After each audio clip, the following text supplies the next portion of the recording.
नमस्कार दोस्तों, कैसे हैं आप लोग। उम्मीद है आप सभी अच्छे होंगे। एक तरफ तो अमित शाह ने एसआईआर के दम पर तमिलनाडु और पश्चिम बंगाल में बहुमत हासिल करने का दावा ठोक दिया है, तो दूसरी तरफ एसआईआर के कैंसिल होते ही भारतीय जनता पार्टी का सुपड़ा साफ हो गया है। खबर यह आ रही है कि सुप्रीम कोर्ट ने चुनाव आयोग को नोटिस जारी किया है। तो किस तरह से ज्ञानेश कुमार ने एसआईआर करने से हाथ खड़े कर दिए हैं और भारतीय जनता पार्टी के लिए बहुत बड़ी मुश्किल हो गई है, इसको लेकर बातचीत करेंगे। प्रियंका मेरे सहयोगी मेरे साथ जुड़ी है। प्रियंका, बहुत बहुत स्वागत है आपका।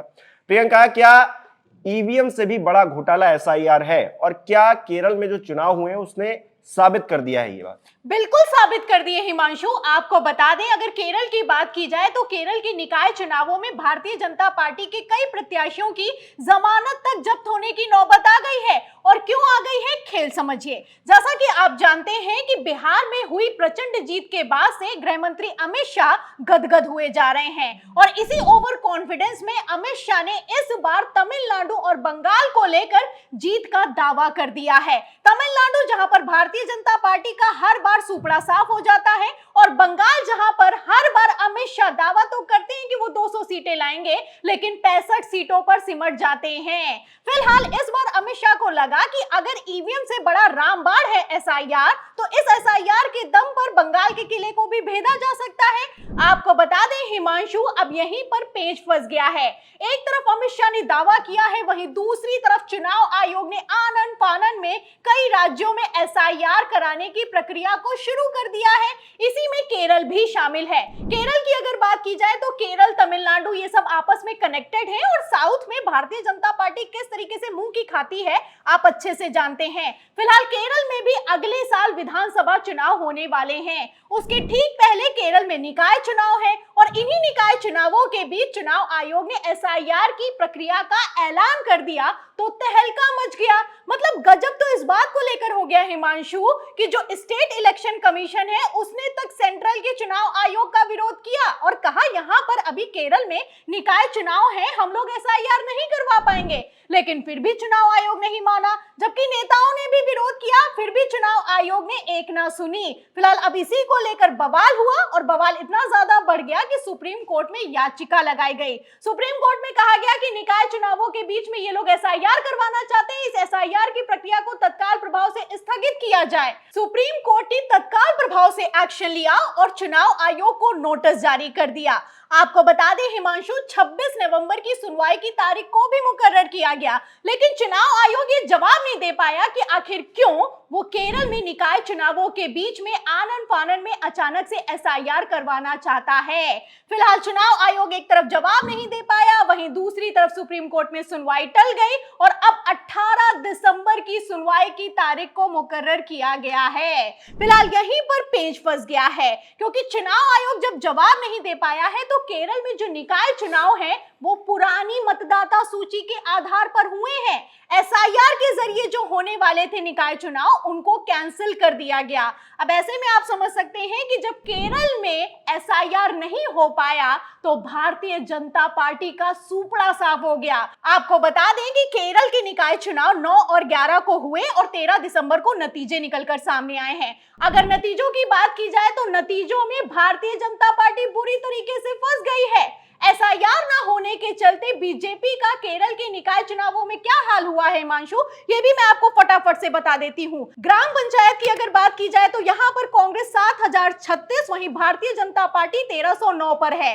ब्लॉक पंचायत की बात की जाए तो कांग्रेस 951 और भारतीय जनता पार्टी 50 पर है।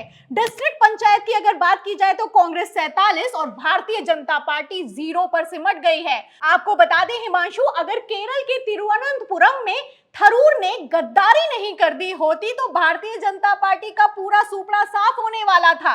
मतलब आप समझ सकते हैं कि केरल में अगले साल विधानसभा चुनाव होने वाले हैं। जो निकाय चुनाव जीतता है वही विधानसभा चुनाव जीतता है। निकाय चुनावों में कांग्रेस ने भारतीय जनता पार्टी को खदेड़ दिया है। ऐसे हालातों में केरल के विधानसभा चुनावों में बीजेपी का क्या होने वाला है और तमिलनाडु और बंगाल के विधानसभा चुनावों में बीजेपी का क्या होने वाला है एसआईआर के बिना, आप समझ सकते हैं। केरल की अगर बात की जाए तो केरल में पुरानी मतदाता सूची से मतदान हुआ है, बम्पर मतदान हुआ है और इस मतदान ने इतिहास रच दिया है।